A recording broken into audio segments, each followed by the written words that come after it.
I'm Scott Wright of the Oklahoman, joined by Barry Trammell, and this is an OSU update football version this time around. Barry, it's been a rough time. Maybe most of the rough patch is behind Oklahoma State, but not all of it yet. We'll get to that in a minute. But first of all, when you look back at last week and everything that was going on with Oklahoma State, what stands out to you out of the Chuba Hubbard, Mike Gundy dust up, I guess? Well, what stands out to me is that the constituency that we thought might be Gundy's last stand is not with him, and that's the players. Mm-hmm. We knew he was dysfunctional with the administration. We knew he was dysfunctional with the big-time donors. We knew the fans were sort of split. The average fan was sort of split on him. Some liked him, some didn't. And the media, of course, we run hot and cold with Mike Gundy, but as far as we knew, the players were solidly behind Mike Gundy. And then came that tweet from Chuba Hubbard, and we learned not so much. So Gundy seems to me to be on fairly perilous ground in Stillwater. Like I said, we'll get to that. And but before we do you think the players accomplished what they had hoped to with standing up and standing behind Chuba Hubbard last week? I guess I'm not sure they were trying to accomplish anything or what they wanted to accomplish. That Chuba Hubbard's tweet struck me as sort of an instant reaction. I don't know that he sat around, and I could be wrong about that, but that struck me as something he just off the top of his head tweeted out, and his teammates seemed to rush to his defense without a ton of organization either. Yeah. So I'm not sure exactly what they want. I don't know what the changes are that Chuba Hubbard alluded to in his tweet. I tend to think they just feel disconnected from their coach.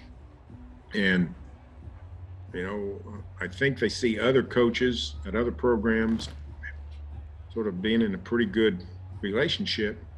And Chuba Hubbard, I think, thought that's the way it should be, but it's not here. So now is that going to change? Is it capable of change? I don't know. But it's not a good situation. And it's not something I don't think can be fixed with a meeting or two. It's got to be something that's got to change over a long period of time.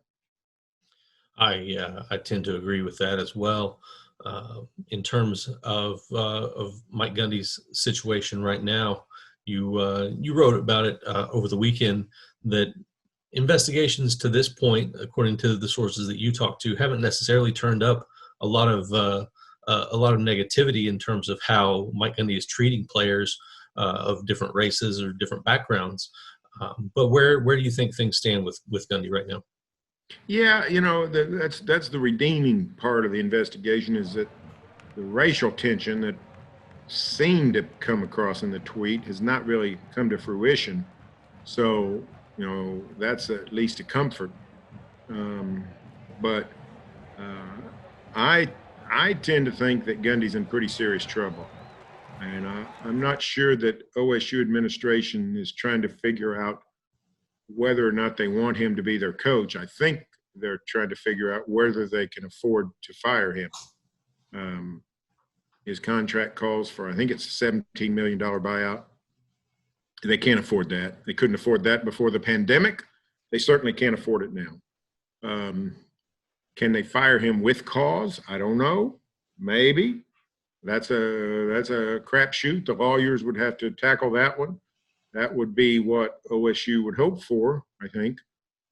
But that's risky, because you could still be on the hook for, tremendous amount of money that you don't have. So it's possible that OSU swallows hard and keeps Mike Gundy as coach reluctantly. I think they would prefer to move on without him because of the constant turmoil and the dysfunction with virtually every sector of the university and the program. But they're between a rock and a hard place. They are. It's not a fun place to be right now for them, that's for sure. All right, thanks, Barry, and thank you for joining us here for another OSU update on Oklahoman.com.